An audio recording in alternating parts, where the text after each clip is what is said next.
Chapter 1. A City Lost in Time. Long ago, there was a city called Troy. It was a place of wonder and mystery. Stories about Troy were told for centuries. Poets spoke of its beauty. Kings dreamed of its power. But as time passed, no one knew if it was real or just a story. Troy became a legend. People wondered, where was this city? Did it even exist? Many searched for answers. They studied old texts. They traveled to distant lands. But no one could find Troy. The mystery seemed unsolvable.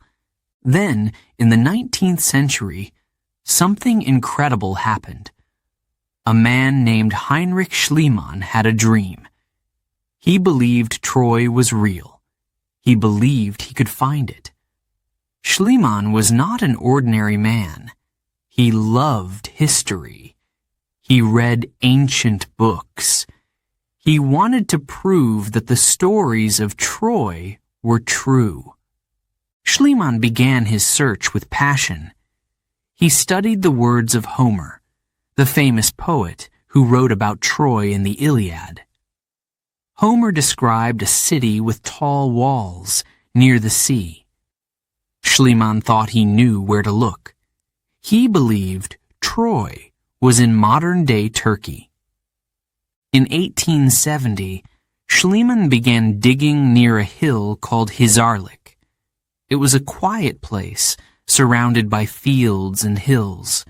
But Schliemann believed something lay beneath the ground. He hired workers to dig. Day after day, they worked in the hot sun. At first, they found nothing, just dirt and rocks. Schliemann worried. What if I am wrong? What if Troy is only a myth? But he didn't give up. He told his workers to dig deeper. One day, they found something strange. It was not just dirt. It was not just rocks. It was something old, something man-made. Schliemann's heart raced. He knew they were close. Soon, they uncovered walls. The walls were ancient, made of stone. They were strong and tall. Schliemann was sure, this is Troy. I have found the city of legends. But Schliemann wanted more. He wanted proof. He kept digging. He found treasures buried in the ground. Gold jewelry, silver cups, beautiful objects from long ago. Schliemann called it Priam's treasure, after the king of Troy in Homer's story. News of Schliemann's discovery spread around the world. People were amazed. Could it be true? Had he really found Troy? Many believed him, but some were doubtful. They thought Schliemann was too eager. They thought he might have made mistakes. Still, the discovery of Troy changed everything. The mystery was no longer just a legend. The city of Troy was real. Its ruins were buried for thousands of years. Now they had been uncovered. Schliemann's work did not stop there. He kept searching for more answers. He wanted to know who lived in Troy. He wanted to know about their lives, their battles, their dreams. He believed Troy was more than just a story. It was a connection to the past. But Schliemann's methods were not perfect. He dug too quickly. He damaged some of the ancient ruins. Archaeologists today say he destroyed as much as he discovered. Still, his work opened the door to a new understanding of Troy. Over time, other archaeologists came to Hisarlik. They studied the site carefully. They found more layers of history. Troy was not just one city. It was many cities, built on top of each other. The oldest layers were more than 4,000 years old. The ruins told a story. Troy was a place of wealth and power. It was a center of trade, connecting east and west. It was a city where people lived, worked, and dreamed. And it was a city where legends were born. As the archaeologists worked, they uncovered more mysteries. They found signs of fire and destruction. They found weapons and tools. They wondered, could this be the Troy of the Trojan War? Could these ruins match Homer's story?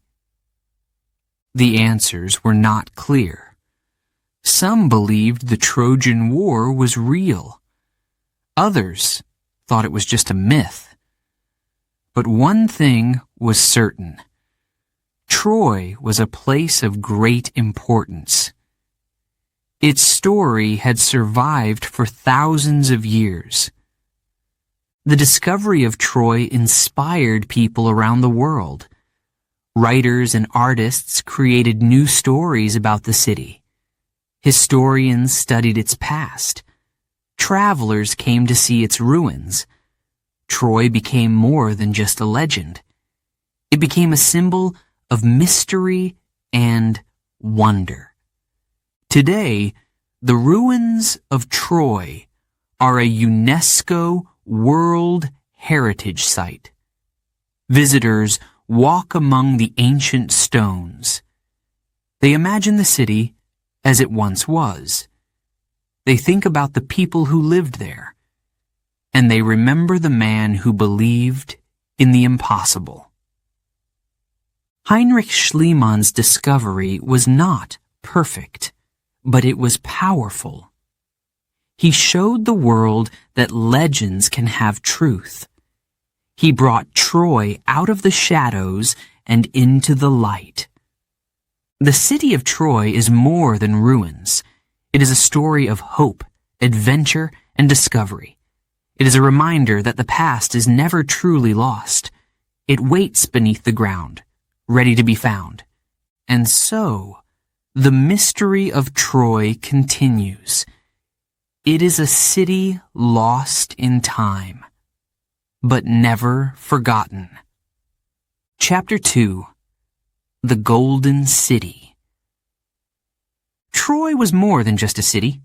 It was a shining jewel, a place of power and beauty. People spoke of Troy with wonder. Its name carried weight, like the sound of gold coins falling on a marble floor. The city was built on a hill near the sea. From its walls, you could see the blue waves stretching far into the horizon. Ships came from every direction, bringing goods to trade. Silks, spices, and precious metals filled the market. Troy became rich from this trade. It was a crossroads between east and west. The city's walls were legendary. They were tall and strong, made of stone.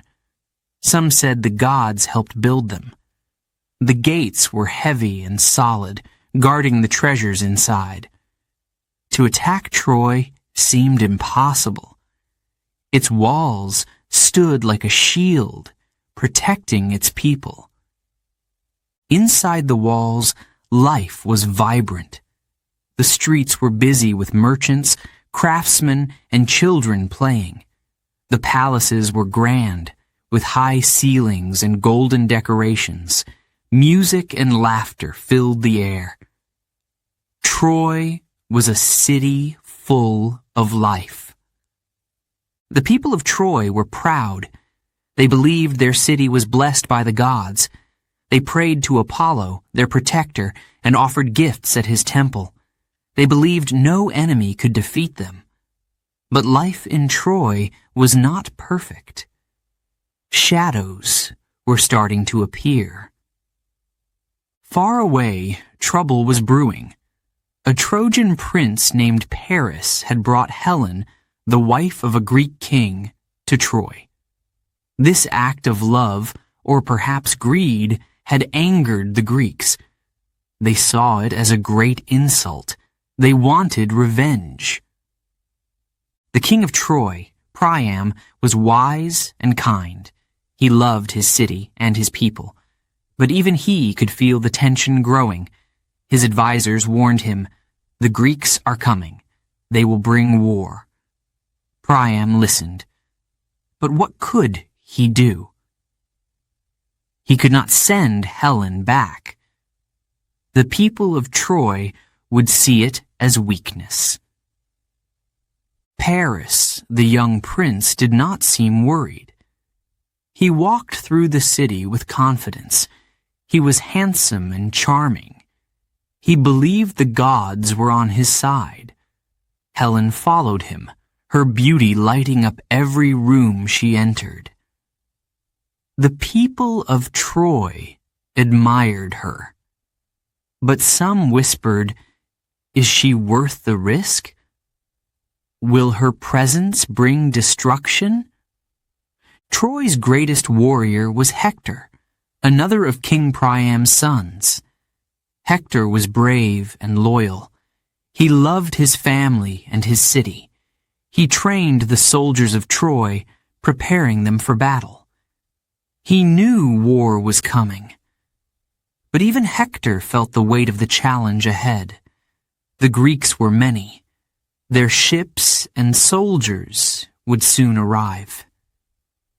The people of Troy began to prepare.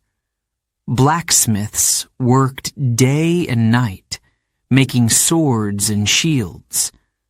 Farmers stored food, hoping it would last through a long siege. Mothers held their children close, praying for peace. But deep down, everyone felt the same fear. The sea became a source of worry. On calm days, it sparkled like gold, but on stormy days, it seemed dark and threatening.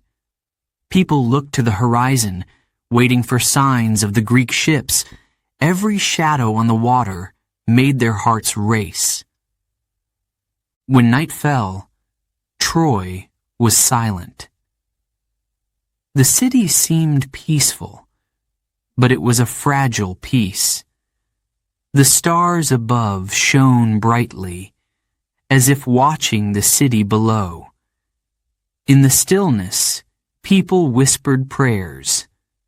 They asked the gods to protect Troy. One evening, a messenger arrived at the gates. His horse was tired, its sides heaving with exhaustion. The guards let him in, and he ran to the palace. King Priam met him in the great hall. The messenger's face was pale. His voice trembled as he spoke. "They are coming. The Greeks. Their ships cover the sea. They will be here soon." The room fell silent. Priam stood tall, his face calm, but his heart was heavy. He knew this day would come. He looked at his sons, at Hector and Paris. Hector nodded, ready to fight. Paris avoided his father's gaze. Helen stood in the corner, her face pale. The king spoke softly but firmly. "We will not surrender. We are the people of Troy. We will stand strong." Outside, the news spread quickly. People gathered in the streets, whispering and crying. Some shouted in anger, blaming Paris for bringing Helen to Troy. Others prayed to the gods, asking for a miracle.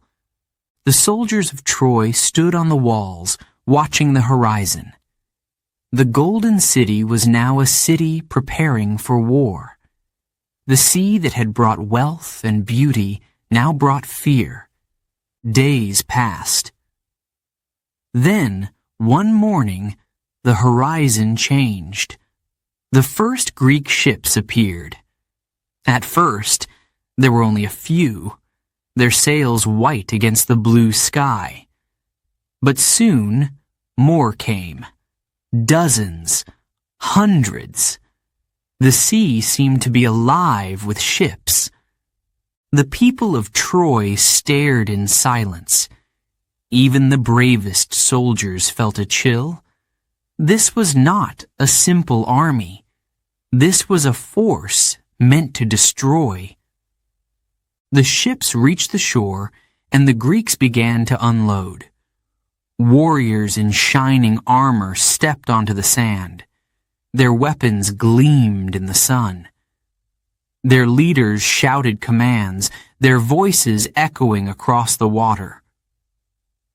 From the walls, Hector watched carefully. He counted the soldiers, noting their weapons and movements. He turned to his men and spoke. "We must be ready. We will fight for Troy, for our families, for everything we love." The people of Troy looked to their heroes for hope. Hector's strength gave them courage. Priam's wisdom gave them faith. But deep down, everyone knew the truth. The Golden City was now a city in danger. As night fell, Troy glowed softly under the stars. Its walls stood strong, its gates closed. But the Greek campfires burned brightly on the beach. The war had begun. Troy, the Golden City, was about to face its greatest test. Would its walls protect it? Would its people stand united? Only time would tell. Chapter 3.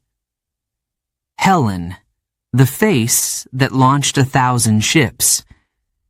Helen was the most beautiful woman in the world. Her beauty was said to be a gift from the gods. When people saw her, they could not look away. Helen's golden hair shone like the sun. Her eyes sparkled like the sea. She moved with grace, like a goddess on earth. Helen was married to Menelaus, the king of Sparta. Menelaus was a strong and proud man. He loved Helen deeply. To him, she was more than a wife. She was a treasure. Together, they lived in a grand palace with high walls and marble floors. Life seemed peaceful in Sparta. But one day, everything changed. A visitor arrived, a young prince from Troy named Paris. Paris was handsome and charming. He was the son of King Priam of Troy. He had traveled far to visit Greece. When he came to Sparta, Menelaus welcomed him as a guest. It was the custom in those days to treat visitors with great respect. When Paris first saw Helen, his heart stopped. She was more beautiful than he had imagined. Paris had heard stories of Helen's beauty, but seeing her in person was different. She was perfect. Helen noticed Paris, too. He was young and confident. His eyes were full of life.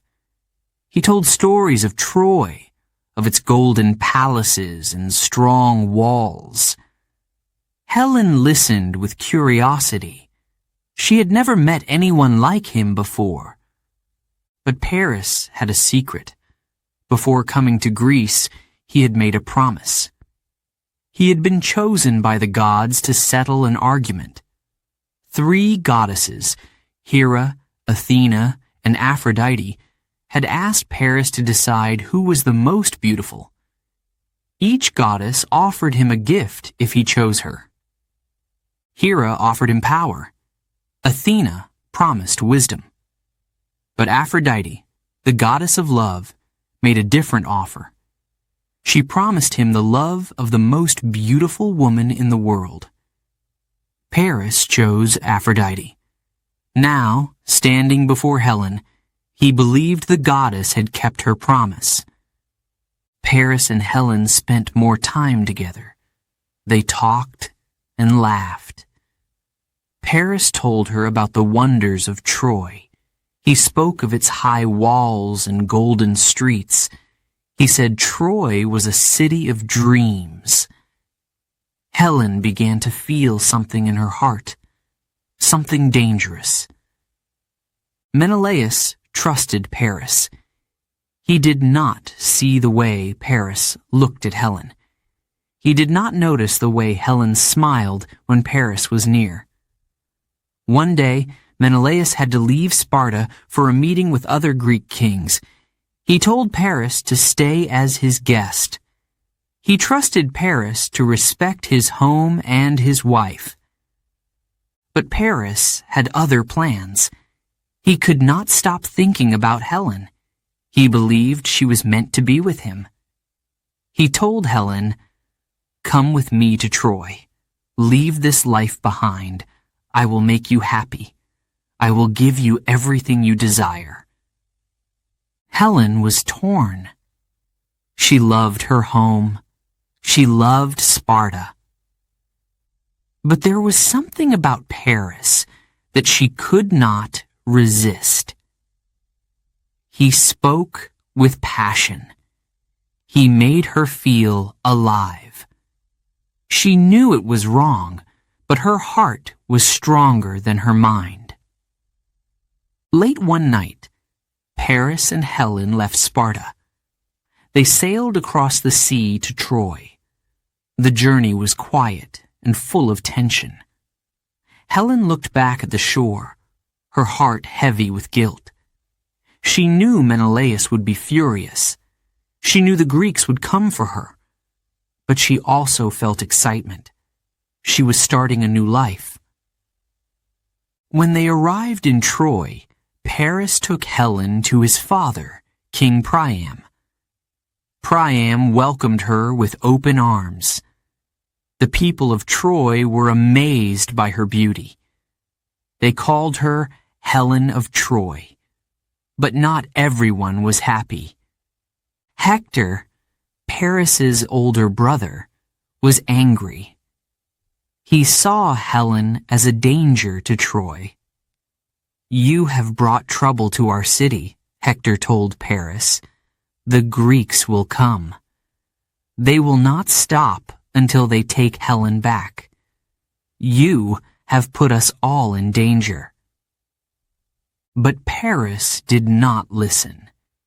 He believed the gods were on his side.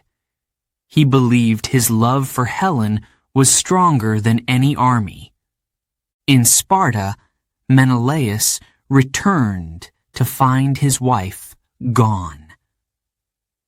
When he learned that Paris had taken her, he was furious. His anger burned like fire. "This is not just an insult to me," he said. "This is an insult to all of Greece." Menelaus called on his brother Agamemnon, the most powerful king in Greece. Together, they summoned the other Greek kings and warriors. Menelaus told them, "We must bring Helen back. We must punish Troy for this act of betrayal." The Greek kings agreed. They prepared their ships and gathered their soldiers. Among them were the greatest heroes of the age. Achilles, the mightiest warrior. Odysseus, the clever and cunning leader. Ajax, strong as a giant. They all came to fight for Greece. Soon, 1,000 ships filled the harbors of Greece. Their sails were white as clouds, their oars cutting through the water. The Greek army was vast, their weapons shining in the sun. As the ships sailed toward Troy, Menelaus stood at the front of his ship. His face was hard and determined. He thought of Helen, the woman he loved, the woman who had betrayed him. His heart was full of anger and pain. In Troy, Helen stood on the walls, watching the sea. She saw the Greek ships coming closer. Her heart sank. She knew the war was her fault. She knew people would suffer because of her. Paris stood beside her, his hand on his sword. "Do not worry," he said. "Troy is strong. Our walls will protect us. The Greeks cannot defeat us." But Helen was not so sure. She felt the weight of what she had done. She had followed her heart, but at what cost? The ships reached the shore, and the Greek soldiers began to land. They shouted war cries, their voices echoing across the water. The Trojan soldiers stood ready, their shields raised. The battle for Helen and for Troy was about to begin. The love between Paris and Helen had set the world on fire. Now, both Greeks and Trojans would fight for honor, for pride, and for the fate of their cities. Chapter 4. The Wrath of the Greeks. When Menelaus returned to Sparta and found Helen gone, his heart filled with rage. He called out her name, but there was no answer. The halls of the palace were empty. The gardens were silent.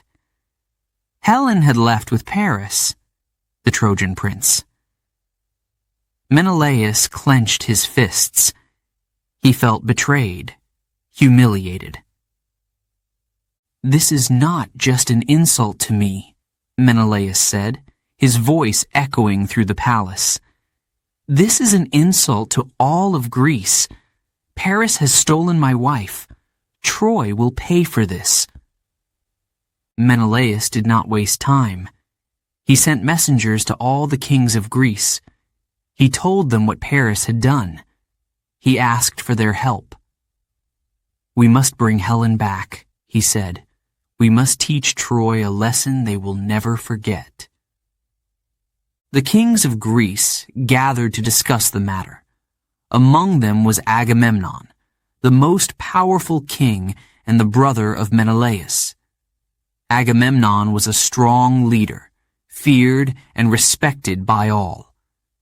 When he heard what Paris had done, he stood up and spoke. "This act cannot go unpunished. Helen is not just a woman. She is the pride of Greece. If we allow Troy to insult us, no one will respect our power. We will sail to Troy. We will bring Helen back, and we will destroy their city." The kings agreed. They began to prepare for war. Messages were sent across the land, calling for soldiers.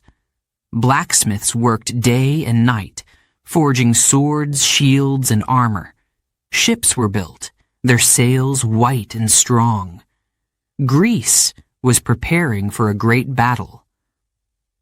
Among the warriors who joined the army were some of the greatest heroes of the age. Achilles, the mightiest warrior, answered the call. He was young and full of confidence. People said he was invincible, protected by the gods. Odysseus, the clever king of Ithaca, also joined. He was known for his intelligence and cunning. At first, he hesitated. He did not want to leave his home and family, but in the end, he could not refuse the call to fight. Ajax, the giant warrior, came too. His strength was legendary. When he held his shield, it seemed like a wall. The Greek army was growing stronger each day. Menelaus stood at the heart of this great force. His anger burned like a fire. He swore he would not rest until Helen was back in Sparta. Finally, the day came. 1,000 ships filled the harbor. The soldiers boarded, carrying their weapons and shields. The kings stood at the front of their ships, their eyes fixed on the horizon. The sails were raised, and the ships began to move. As the fleet sailed across the sea, the sound of oars filled the air. The water sparkled under the sun. The ships moved like a great wave, unstoppable and strong. Menelaus looked ahead, his face hard and determined. It was a long journey. The soldiers grew restless, but their spirits remained high. They sang songs of war and glory. They talked about the treasures they would take from Troy. They imagined the battles they would fight. But not everyone felt the same. Odysseus sat quietly on his ship, thinking. He knew this war would not be easy.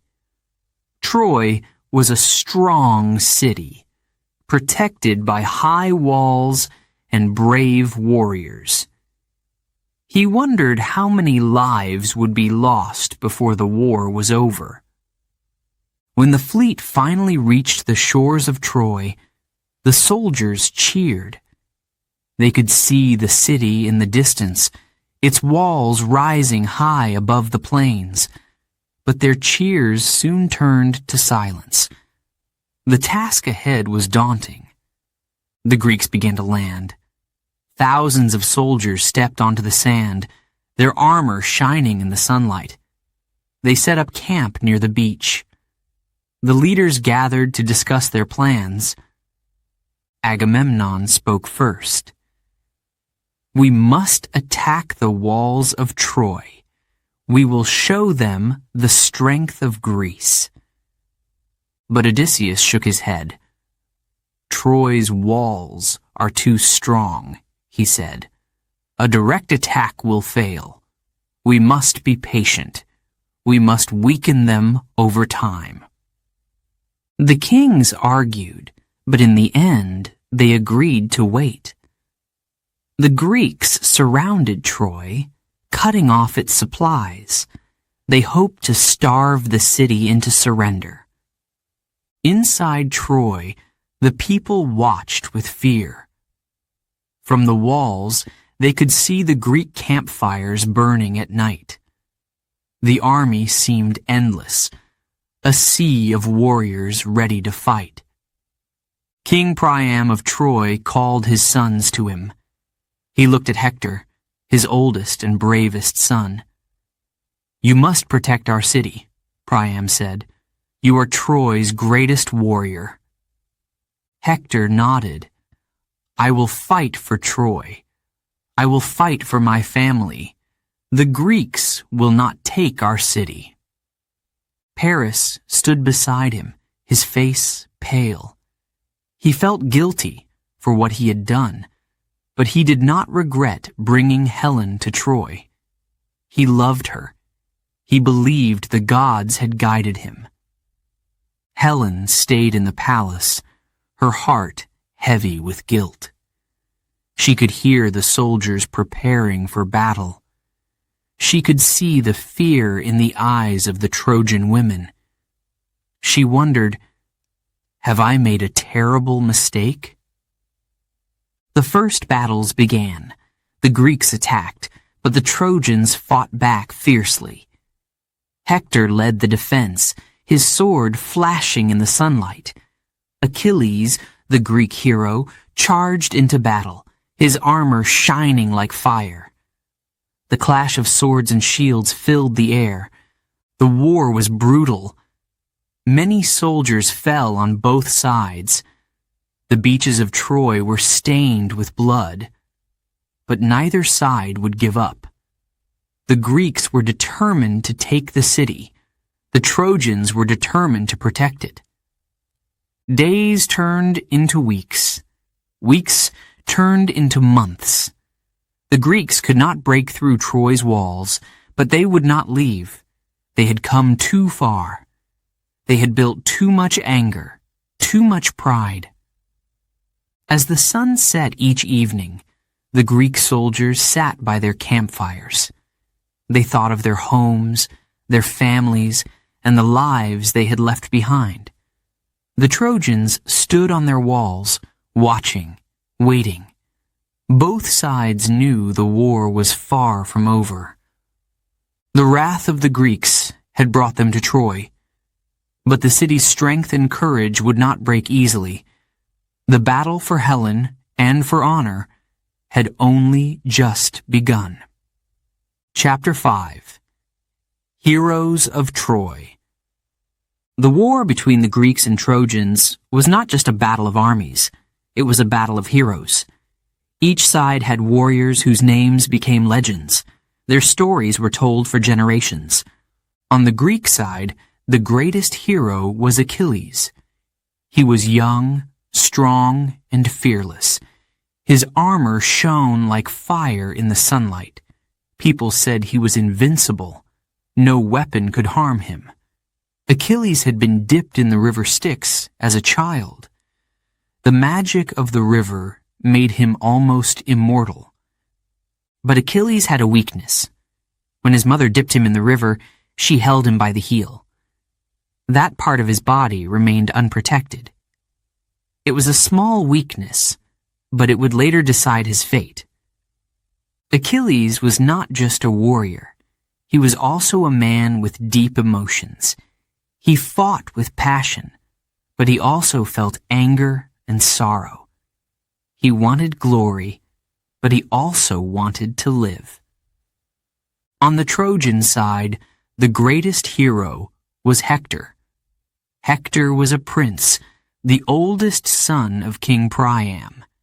He was not only a warrior, but also a leader. He fought to protect his city and his family. Hector's heart was full of love for Troy. Hector had a wife, Andromache, and a young son. He loved them more than anything.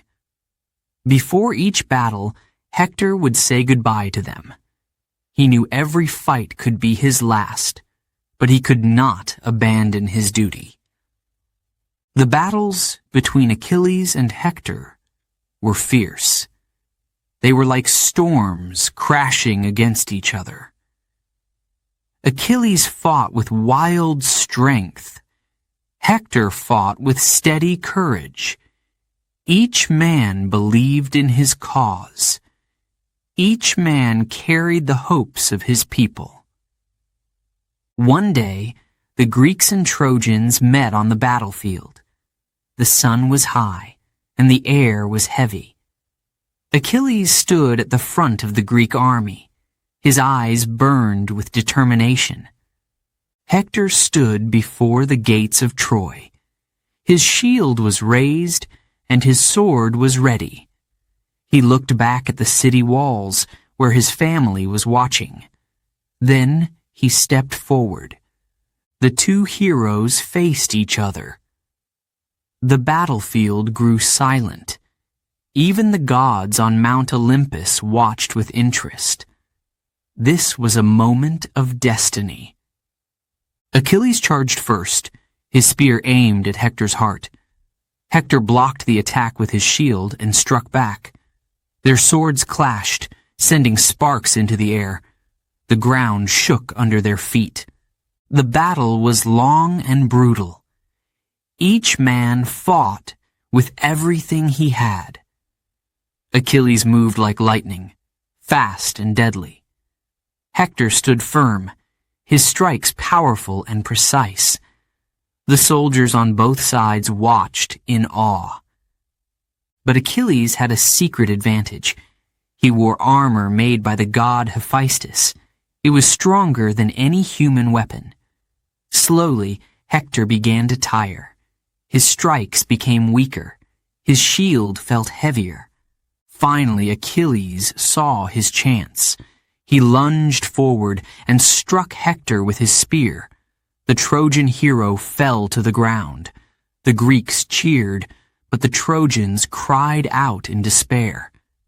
As Hector lay dying, he looked up at Achilles. His voice was weak but steady. "You may kill me," he said, "but Troy will never fall. Others will rise to defend it." Achilles felt a pang of sorrow.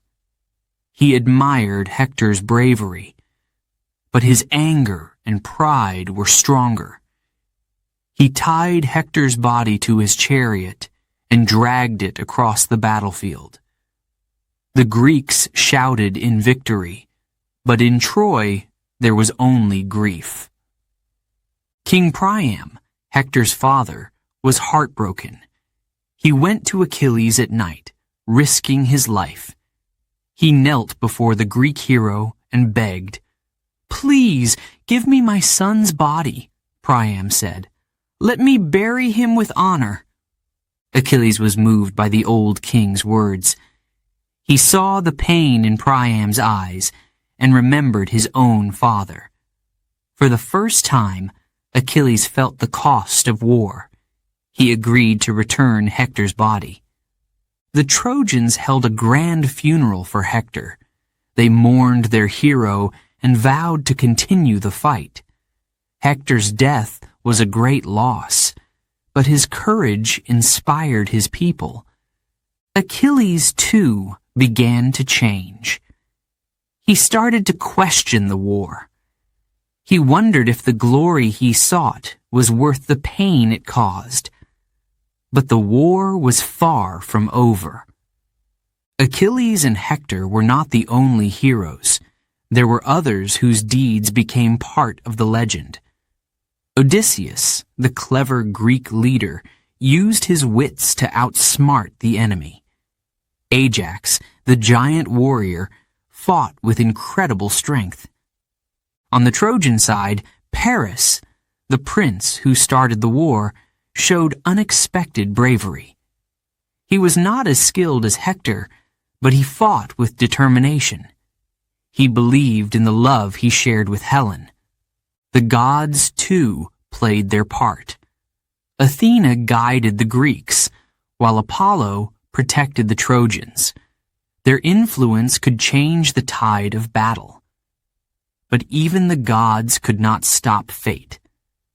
Every hero had a weakness.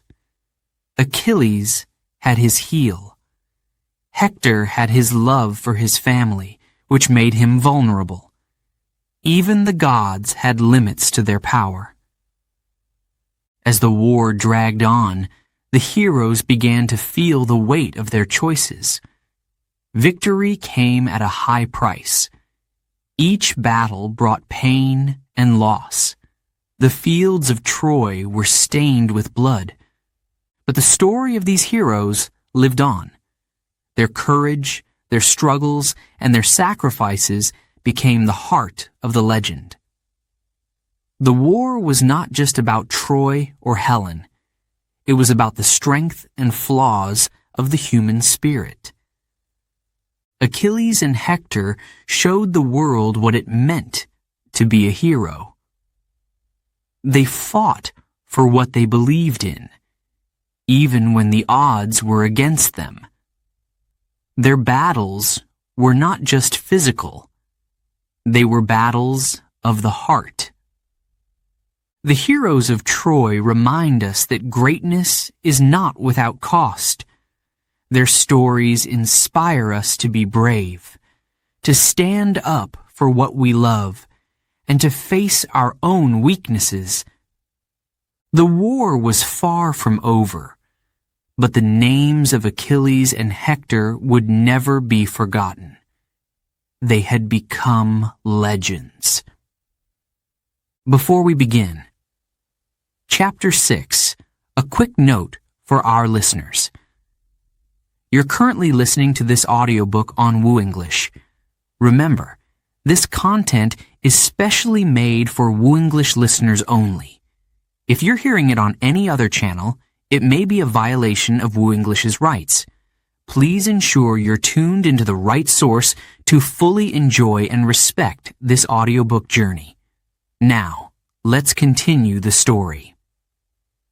Chapter 6, The gods intervene. The war between the Greeks and the Trojans was not just a human conflict. The gods of Olympus watched every battle. They argued, took sides, and sometimes even joined the fight. For the gods, this war was more than a battle for Troy. It was a game of power and pride. Zeus, the king of the gods, sat on his throne high above the earth. He could see everything that happened below. Zeus wanted to stay neutral, but it was not easy. Both the Greeks and the Trojans prayed to him. Both offered sacrifices.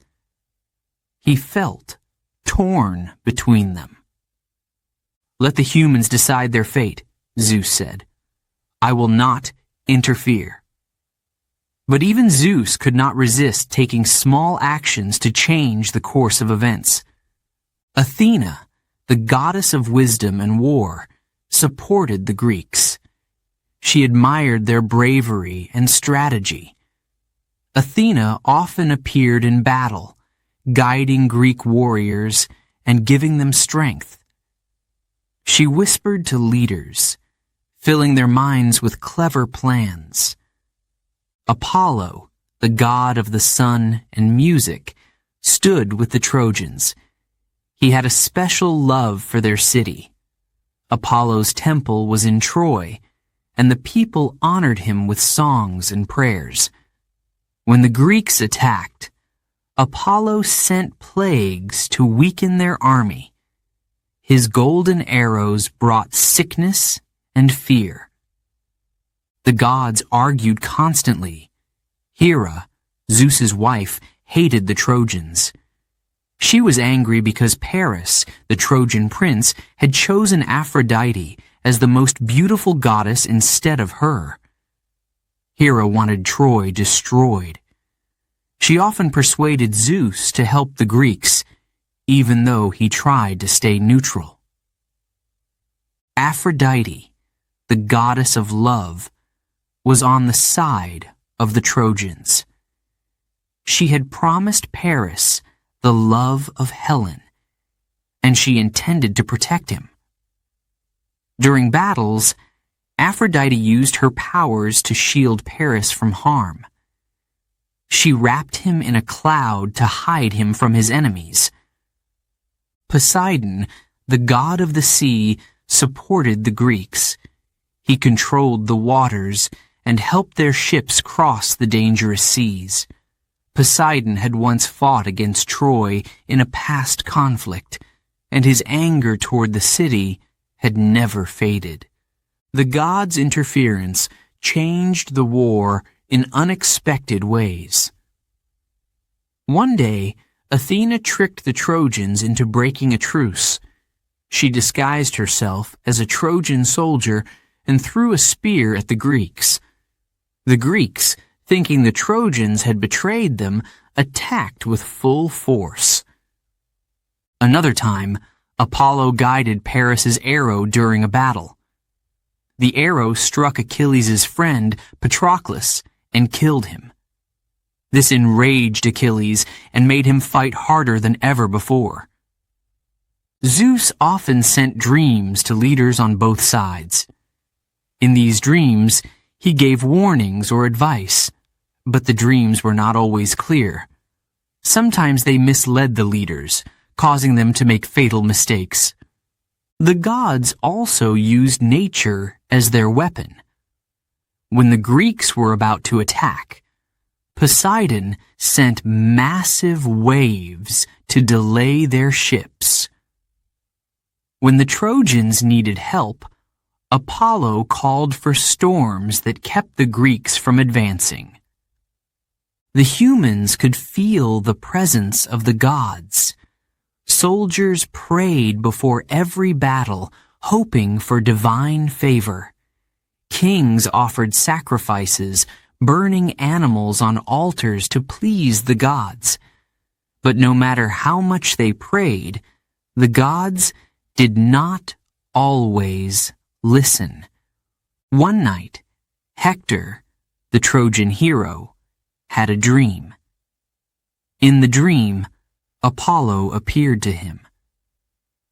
"You are the hope of Troy," Apollo said, "but your strength alone will not save the city. The gods are watching. Fight bravely, and we will guide you." Hector woke with a sense of purpose. He believed the gods were on his side. But even he knew that the favor of the gods could change quickly. Achilles, the Greek hero, also felt the power of the gods. His mother Thetis was a sea goddess. She had begged Zeus to protect Achilles, but even she could not save him from his fate. Achilles knew his destiny. He would die young, but his name would live forever. The gods did not always agree on how the war should end. Sometimes they fought among themselves. Zeus often had to stop their arguments. "This is a human war," he said. "Do not forget your place." But the gods rarely listened. One day, the gods decided to join the battle directly. Athena stood beside the Greek soldiers, her shield shining like the sun. She led them into battle, giving them courage. Apollo stood with the Trojans, his golden bow in hand. He fired arrows into the Greek army, creating chaos. The clash between the gods shook the earth. Humans watched in awe, unable to comprehend the power they witnessed.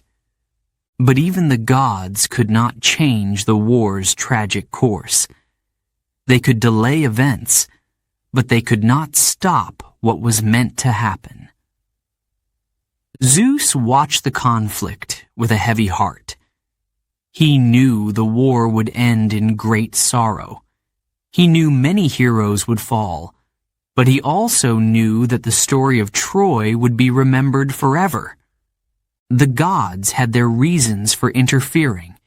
Some acted out of love, others out of jealousy or revenge. But their actions often caused more harm than good. They turned a human war into a divine struggle, making it even more destructive. As the war continued, the humans began to question the gods' role. Were they helping, or were they playing games with human lives? The gods, for all their power, could not escape fate. And fate had decided that Troy would fall. One by one, the pieces of the story fell into place. The gods' interference brought moments of hope and despair. But in the end, it was the choices of men and the consequences of those choices that decided the war.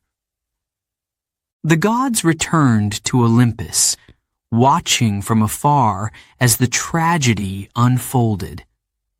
They knew what was coming, but even they could not stop it. The story of Troy was not just a tale of humans.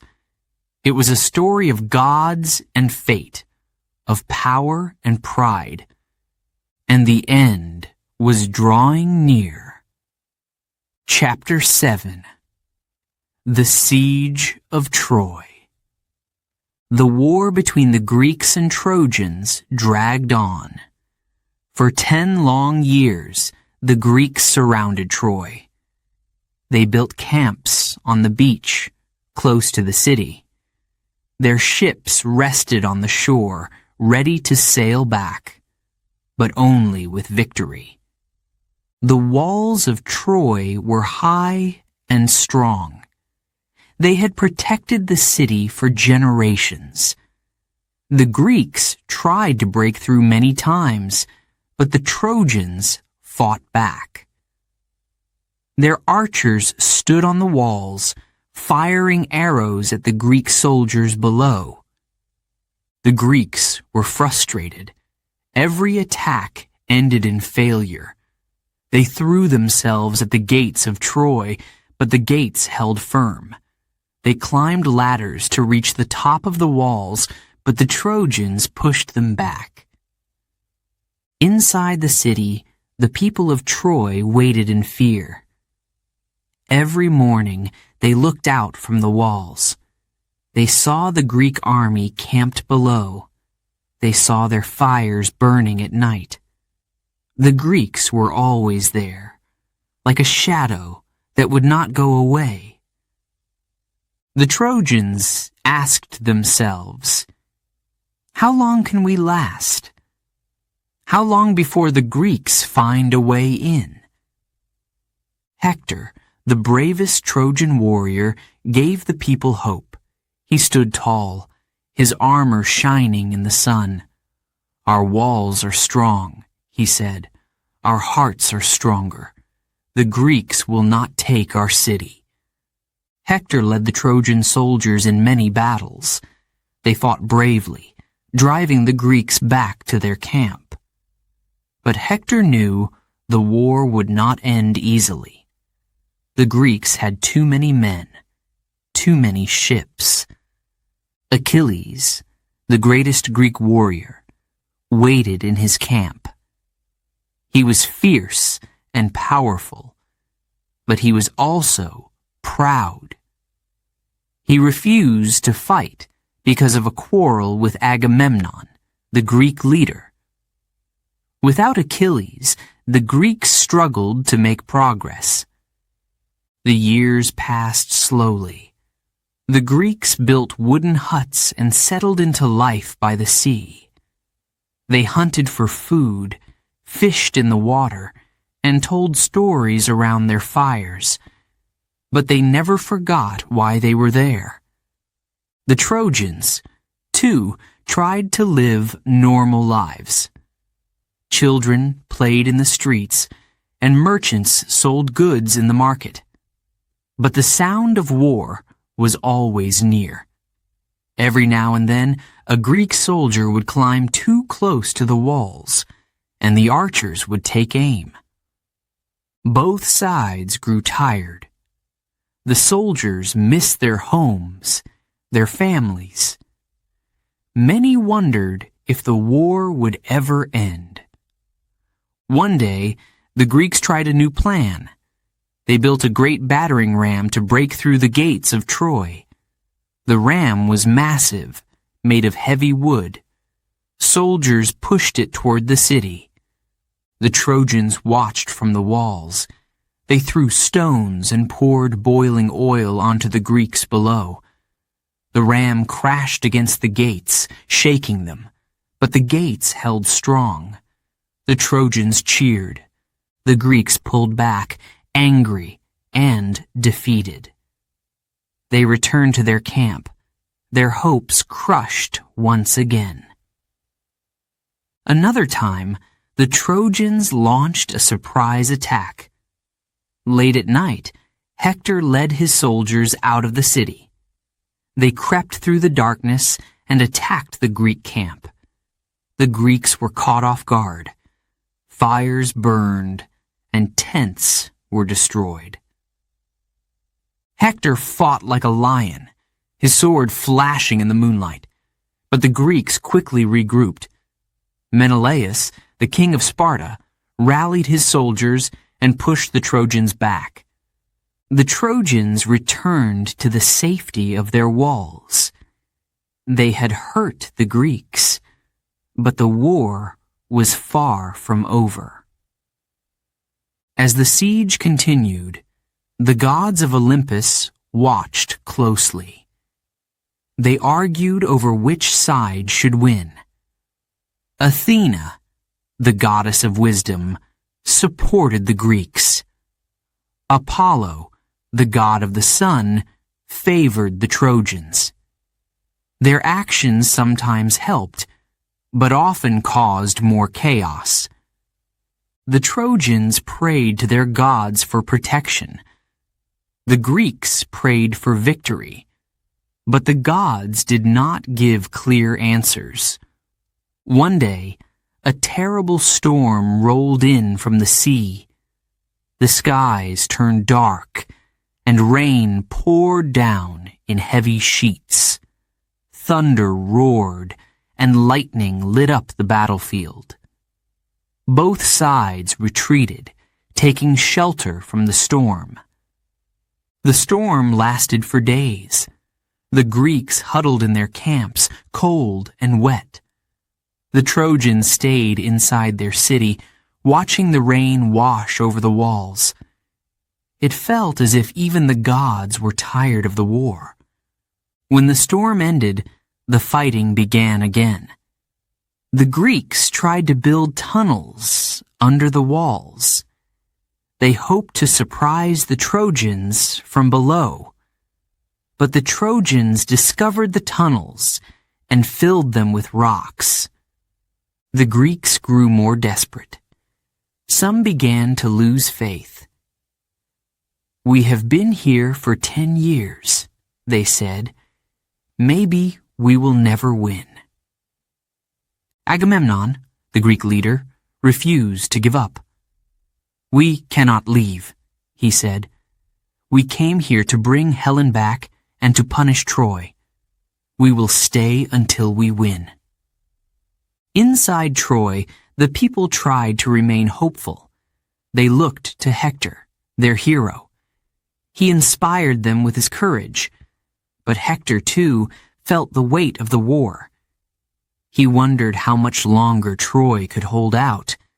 Helen, the woman at the center of the war, stayed in the palace. She felt guilt and sadness. She had left her old life behind, but at what cost? She often stood on the walls, looking out at the Greek camp. She saw the men who had come for her. She wondered if peace was ever possible. The 10th year of the war brought more bloodshed. Battles raged on the plains outside the city. The Greeks and Trojans fought fiercely, but neither side could claim victory. The walls of Troy stood tall, but cracks began to appear. The people grew weary. The food supplies ran low. The once golden city felt the strain of the siege. The Greeks, too, were tired. They had fought for so long, but Troy still stood. Their leaders gathered to plan their next move. They knew they needed something bold, something unexpected. As the sun set on another day of the siege, the two sides prepared for another night of uneasy sleep. The Greeks looked at the city, determined to find a way in. The Trojans looked at the camp, praying their walls would hold. The war had dragged on for years, but neither side would give up. The siege of Troy was a test of strength, courage, and endurance. The end was not yet in sight, but it was coming. Chapter 8.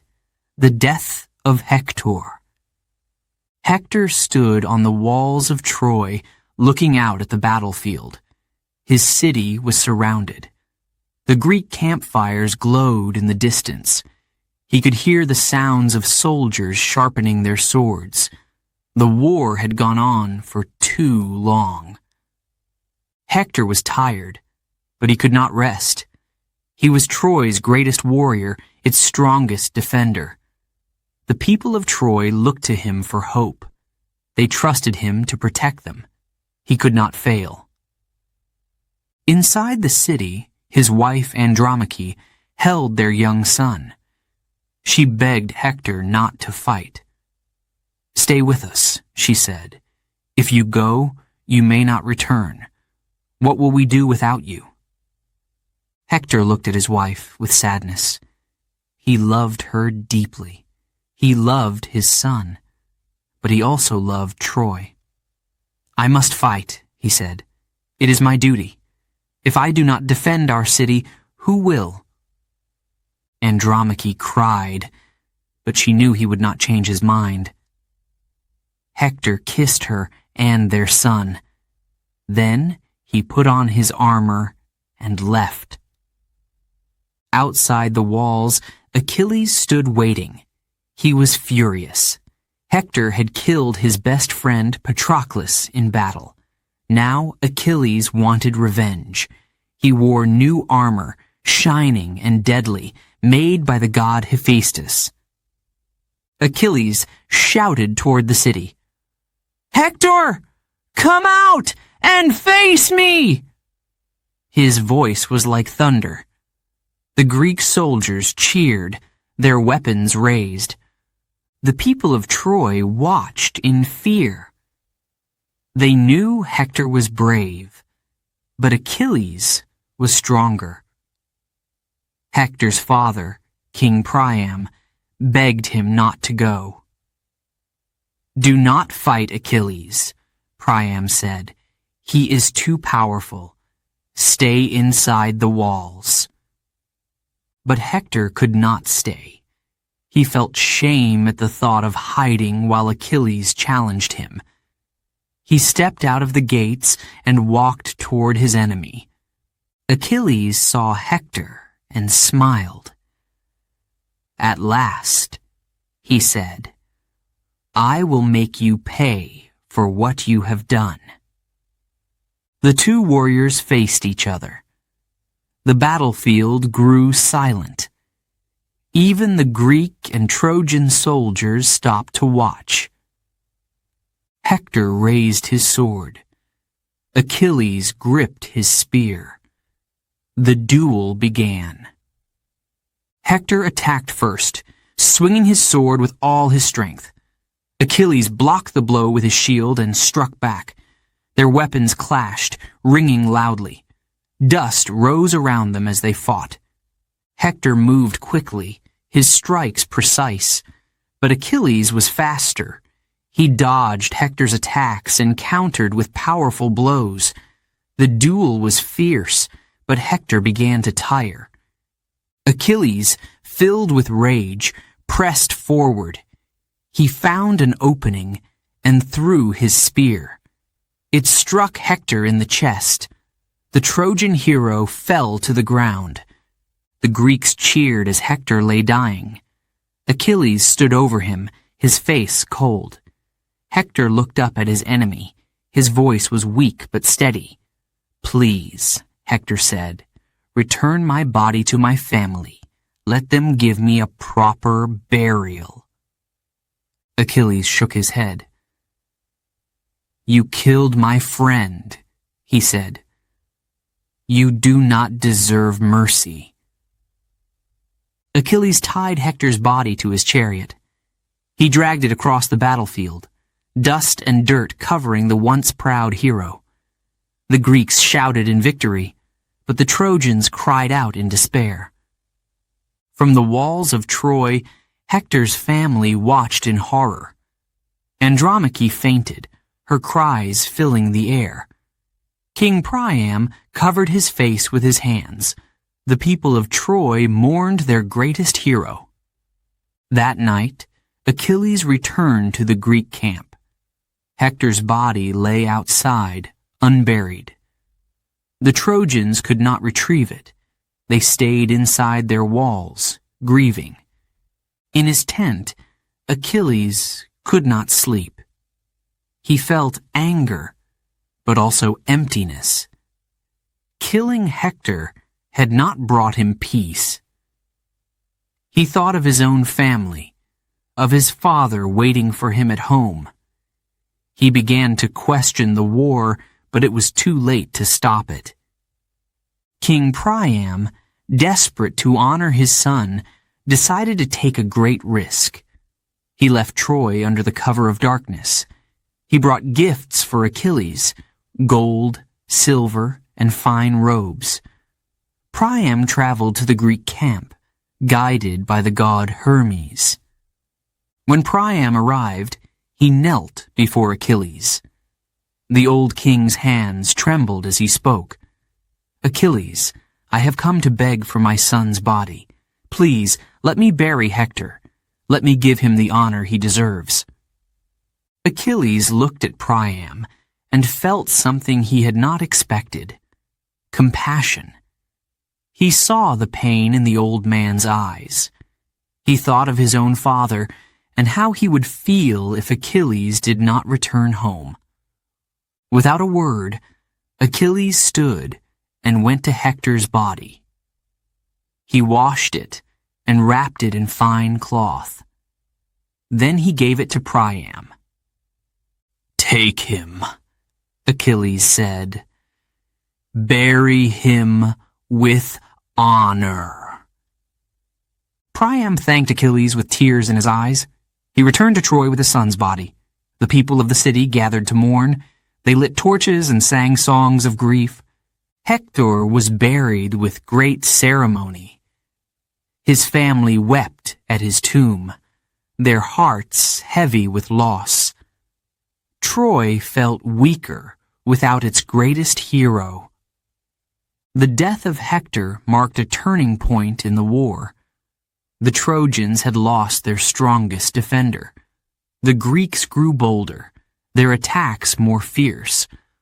The walls of Troy still stood, but the city's hope was fading. Hector's story did not end with his death. He became a symbol of bravery and sacrifice. His courage inspired his people, even in their darkest hours. The people of Troy would never forget their prince, and neither would the world. Chapter 9. The Trojan Horse. The war between the Greeks and the Trojans had lasted for 10 long years. Both sides had suffered greatly. Many warriors had fallen. The people of Troy were tired but hopeful. Their walls had held. Their city still stood strong. But the Greeks were growing desperate. They could not break through Troy's defenses with strength alone. They needed a new plan, something clever, something unexpected. Odysseus, the cleverest of the Greek leaders, came up with an idea. "We will use a trick," he said. "We cannot take the city by force, but we can use their trust against them." The Greeks began building something unusual. It was not a weapon or a siege tower. It was a giant wooden horse. It was tall and hollow, big enough to hide soldiers inside. When the horse was finished, Odysseus explained the plan. "We will hide our best warriors inside the horse," he said. "The rest of the army will pretend to leave. We will sail away and make the Trojans think the war is over. They will bring the horse into their city as a trophy, and when night falls, we will strike." The soldiers climbed inside the horse. They carried their weapons, but stayed silent. The rest of the Greek army burned their camp and boarded their ships. They sailed away, disappearing over the horizon. From the walls of Troy, the Trojans watched in amazement. The Greek camp was gone. Their ships had vanished. The battlefield was empty except for the giant wooden horse. The Trojans came out of their city cautiously. They walked across the plains, their eyes scanning for danger. But the Greeks were nowhere to be seen. "What is this?" one Trojan soldier asked, pointing at the horse. "Why did they leave it behind?" Some thought it was a gift. "The Greeks have given up," they said. "This is a peace offering, a tribute to the gods of Troy." Others were suspicious. "This could be a trap," they warned. "We should burn it or leave it here." But the Trojans were tired of war. They wanted to celebrate. They believed the Greeks had truly left. King Priam ordered the horse to be brought into the city. Let it stand in the square as a symbol of our victory," he said. The Trojans tied ropes to the wooden horse and pulled it toward the gates. It was heavy and difficult to move. The people cheered as it passed through the city walls. Musicians played and children ran beside it, laughing.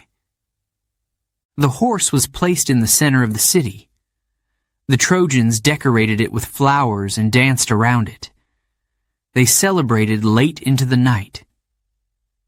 Inside the horse, the Greek soldiers waited in silence. They could hear the voices of the Trojans outside. They could feel the movement as the horse was pulled into the city. But they did not move or make a sound.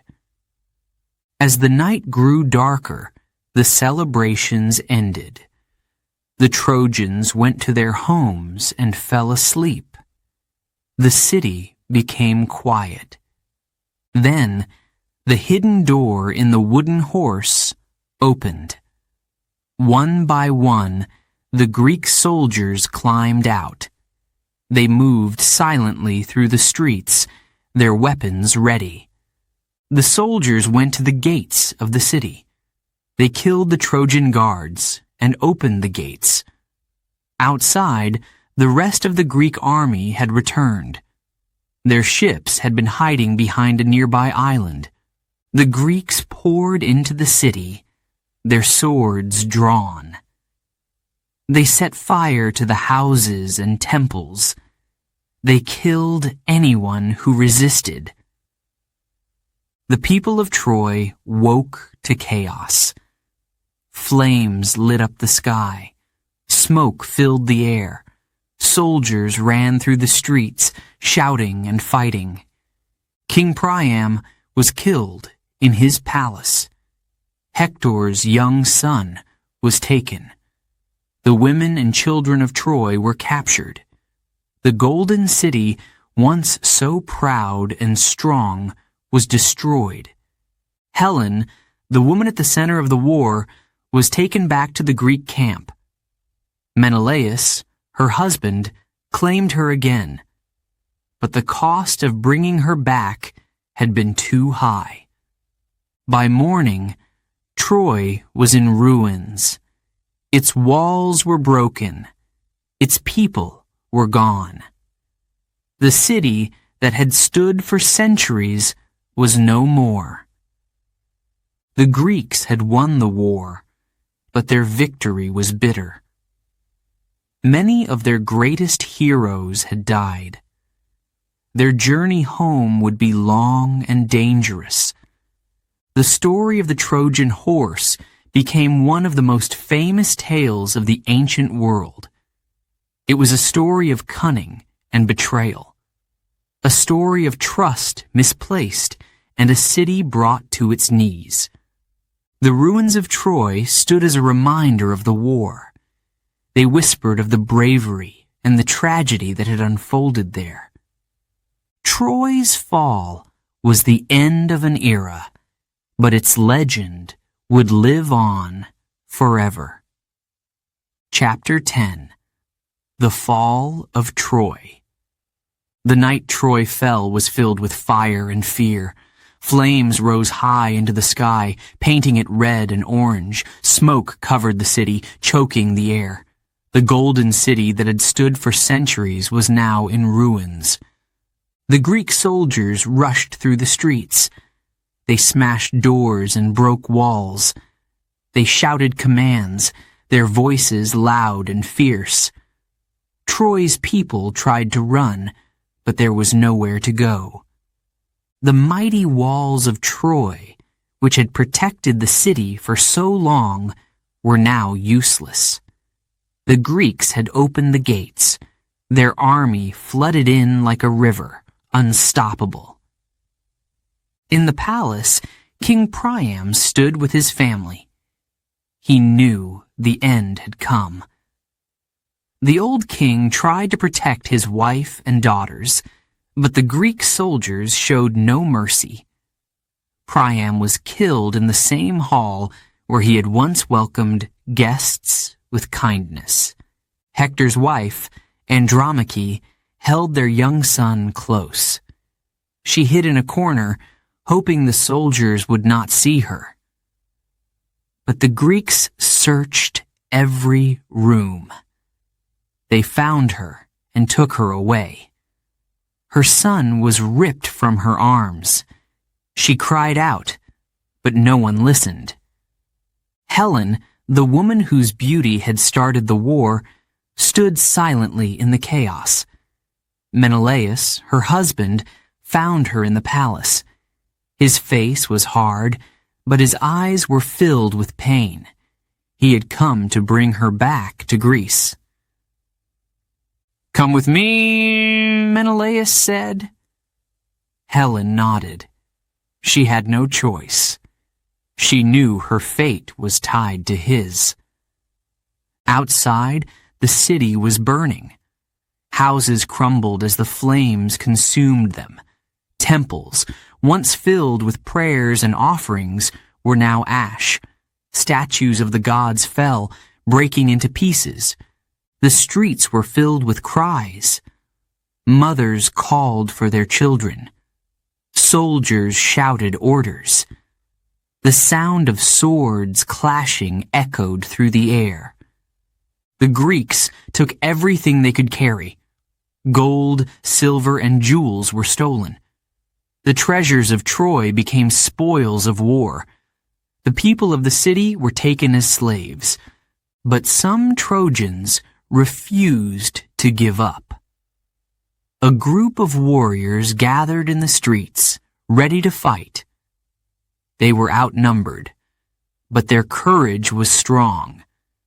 They fought with swords, shields, and anything they could find. Among them was Aeneas, a Trojan prince.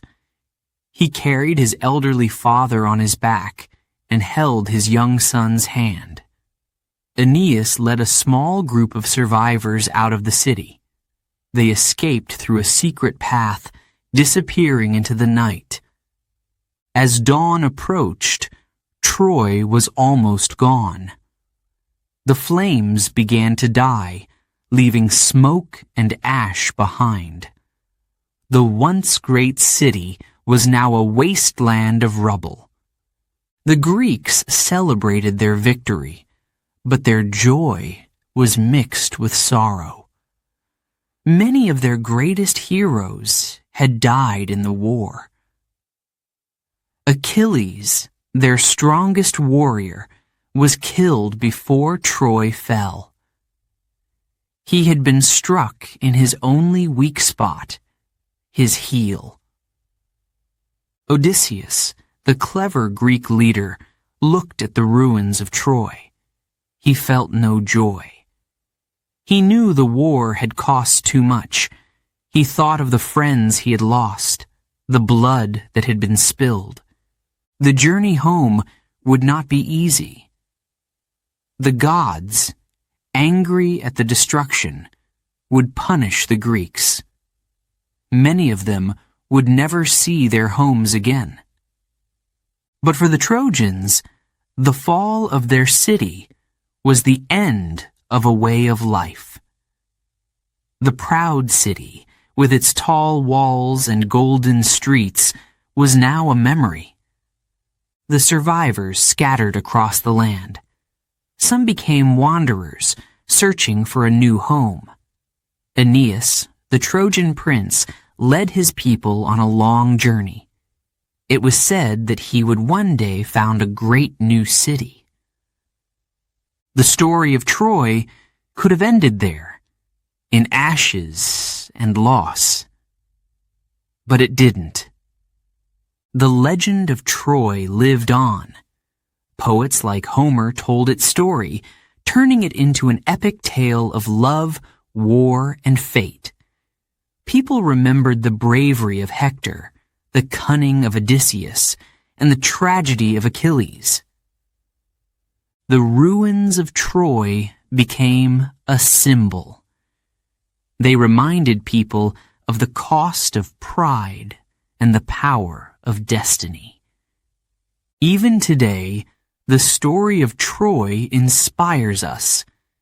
It teaches us about courage, about the strength to fight for what we love, and about the pain of loss.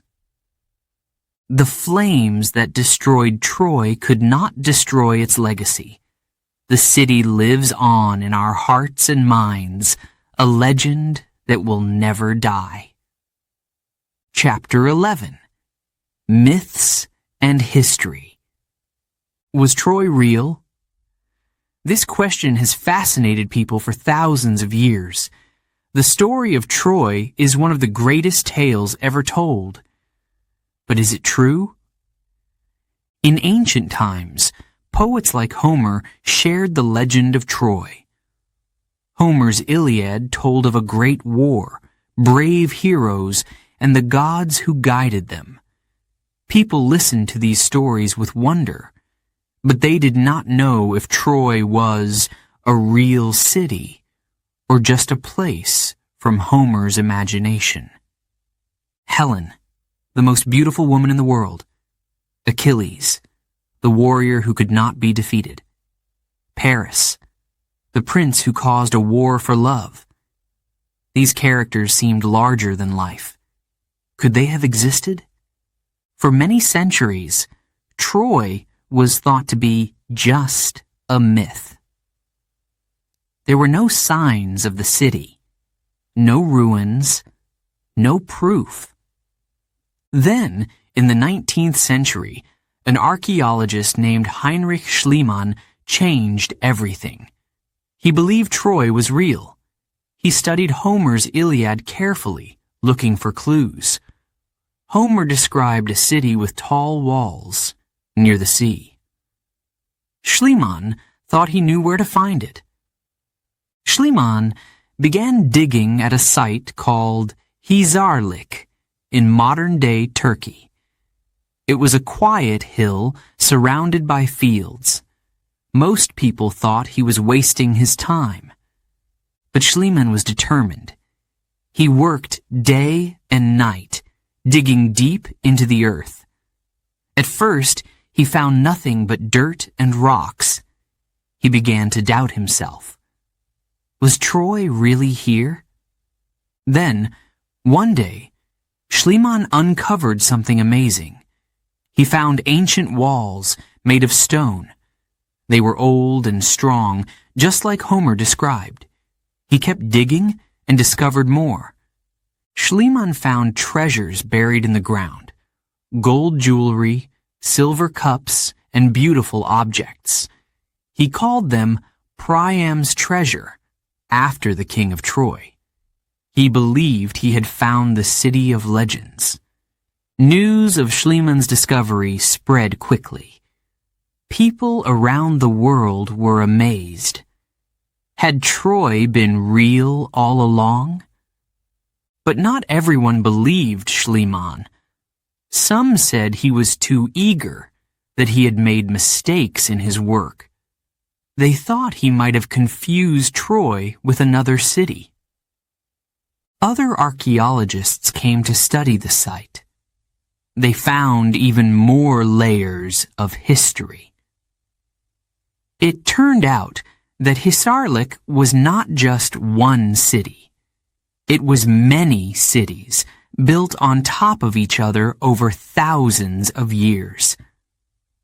One of these layers matched the time of the Trojan War described by Homer. The walls were thick and strong. There were signs of fire and destruction. Could this have been the Troy of legend? The evidence was exciting, but not complete. There were no inscriptions with the name Troy. No proof of Helen or Achilles. No signs of a wooden horse. Still, many believed this was Troy. The ruins matched the stories in surprising ways. The city was near the sea, as Homer said. It had been rich and powerful, a center of trade between East and West. Historians and archaeologists continued to study the site. They wanted to know more about the people who had lived there. What were their lives like? Why was their city destroyed? They found weapons, tools, and pottery. They found evidence of battles and earthquakes. They uncovered secrets buried for thousands of years. But Troy remained a mystery. The story of the Trojan War is full of gods and magic. Did Athena really guide the Greeks? Did Aphrodite protect Paris? Most historians believe these parts of the story are myths, but myths often contain a bit of truth. The war between the Greeks and Trojans may have been based on real events. It might have been a war over trade routes or resources, not Helen's beauty.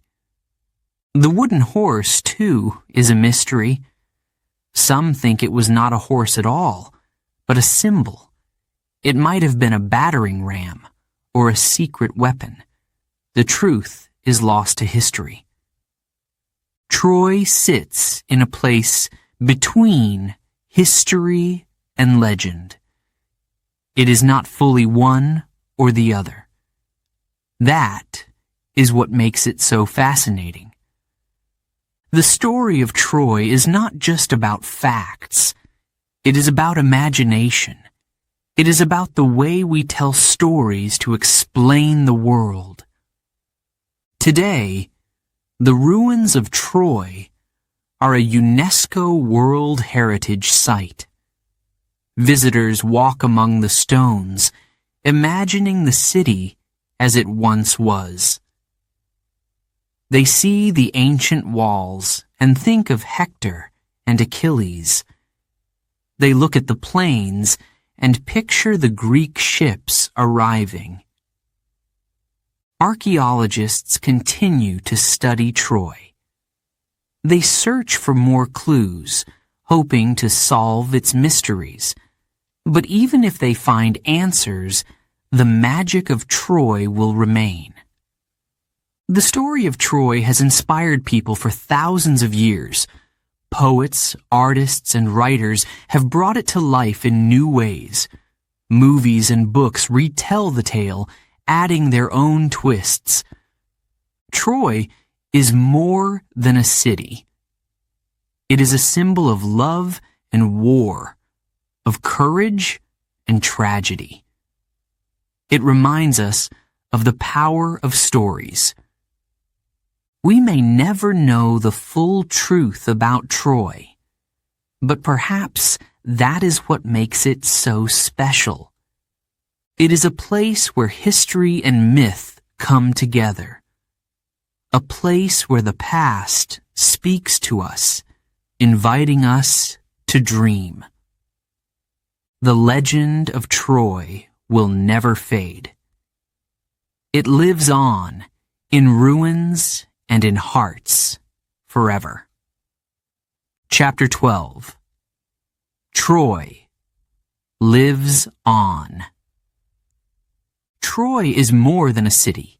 It is a symbol, a place where history and legend meet. Thousands of years after it fell, Troy still captures our imagination. Its story is one of love, war, courage, and tragedy. The ruins of Troy sit on a quiet hill in modern-day Turkey. Visitors walk through the ancient stones, imagining the city as it once was. They see the remains of its walls and gates. They feel the echoes of a great civilization. People come to Troy to connect with the past. They wonder, what was it like to live here? Did the Trojan War really happen? Were Hector and Achilles real? The questions fill their minds as they explore. The site is peaceful now, but long ago it was filled with life. Troy was a bustling city, full of merchants, craftsmen, and soldiers. It was a place of trade, connecting the east and west. Its streets were busy with people. Its palaces shone with gold. But Troy is also a place of pain. Its walls, once strong, could not save it. The city fell, destroyed by war and fire. The ruins remind us of the cost of pride and the tragedy of conflict. Yet Troy did not disappear. Its story survived. It was passed down through generations, growing larger and more powerful. Homer's Iliad made Troy immortal. Poets and writers added new details, making the legend richer. Today, Troy inspires art, books, and movies.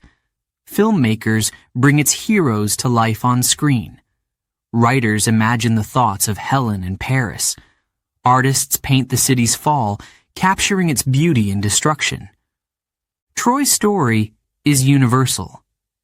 It speaks to people from all cultures.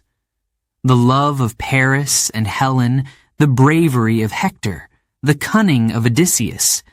These are timeless themes. Troy also teaches us lessons. It shows us the power of love and the pain it can cause. It reminds us of the strength and flaws of humanity. It warns us of the dangers of pride and the consequences of war. The Trojan horse, a symbol of cunning and betrayal, is still famous today. People use the phrase Trojan horse to describe a trick or hidden danger. The legend has become part of our language and culture. The ruins of Troy may be quiet, but they still speak. They tell stories of courage and loss, of victory and defeat. They remind us of the people who lived there, who dreamed, fought, and loved. Visitors leave Troy with a sense of wonder. They carry its story in their hearts. They think about the heroes who walked its streets, about the battles fought on its plains. Troy lives on in museums where its treasures are displayed. The gold jewelry Schliemann found, the pottery and weapons, all tell a story. They give us a glimpse into the lives of the Trojans. But Troy also lives on in our imaginations. We picture the city as it was, its tall walls, its bustling markets, its grand palaces. We hear the clash of swords, the cries of warriors, the whispers of the gods. Troy is a bridge between the past and the present. It connects us to a world long gone, yet still alive in our minds. Some say Troy is a warning. It shows us how love can lead to war, how pride can lead to ruin. Others see it as a celebration of human strength. It reminds us of the courage to fight for what we believe in. Whatever Troy means to you, its story will never fade. It is too powerful, too rich with emotion and meaning. The story of Troy is not just about the past. It is about us, about our hopes and fears, our dreams and struggles. As long as people tell stories, Troy will live on. It will inspire new generations to wonder, to imagine, and to create. Troy is more than a city. It is a legend, a symbol of what it means to be human. The city of Troy may have fallen, but it will never be forgotten. It will always live on in our hearts and minds.